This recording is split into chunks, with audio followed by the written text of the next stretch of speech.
সালেমার আধুনিক কৃষি দেখে মুগ্ধ তেলিয়ামুড়ার ২০ জন কৃষক। লাভজনক চাষে নতুন সম্ভাবনার দিশা আধুনিক প্রযুক্তি গ্রহণে উৎসাহিত কৃষকরা।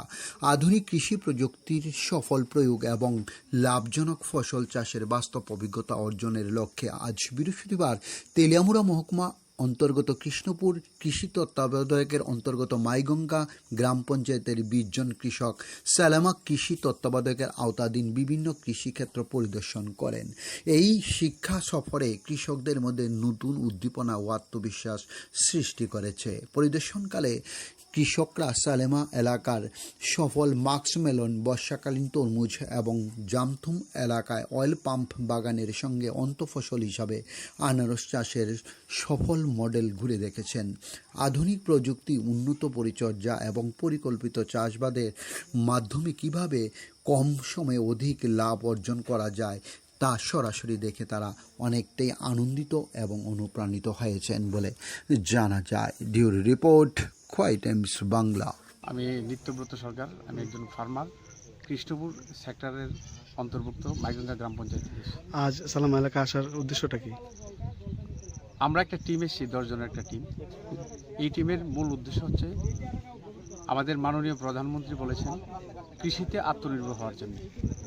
বর্তমান যুব সমাজ তারা কর্মহীন অবস্থায় রয়েছে। এই কর্মহীন অবস্থায় মধ্যে থেকে বেরিয়ে গিয়ে তারা যাতে কৃষিক্ষেত্রে আত্মনির্ভর হওয়ার জন্যে আমাদের এগ্রিকালচার ডিপার্টমেন্ট তেলিয়ামুড়া মহকুমা তার অধীন যে সেক্টর অফিসার রয়েছে, এই সেক্টর অফিসারের উদ্যোগে আমাদের এখানে আসা। আমাদের মূল বক্তব্য হচ্ছে আমরা যারা কৃষি কাজে নিয়োজিত, আমরা হচ্ছে দেশের প্রগতির পক্ষে। আমরা হচ্ছে অন্নদাতা, আমরা হচ্ছে দেশের চালিকা শক্তি, আমরা ফুড সাপ্লায়ার। স্বাভাবিকভাবেই বাগিচা ফসলের দিকে বেশি মাত্রায় উৎসাহী হওয়ার জন্য আমরা এখানে দেখতে পেয়েছি এসে মাস্কমেলন, বড় মাত্রায় একটা জমিতে মাস্কমেলনের চাষাবাদ হয়েছে, পাশাপাশি তরমুজও রয়েছে। ওই সমস্ত ফসলগুলি দেখার পর আমাদের মধ্যে একটা স্পিরিট তৈরি হয়েছে যে আমরাও দীর্ঘদিন গতানুগতিক যে চাষাবাদ তার থেকে বেরিয়ে গিয়ে এই ধরনের অর্থকরী ফসল যাতে আমরা আরও বেশি মাত্রায় ফলাতে পারি, তার জন্য আজকে আসা। এবং আমাদের আশাটা অনেকটাই সার্থক মনে হচ্ছে আজকের এই ফিল্ডে আসার পর।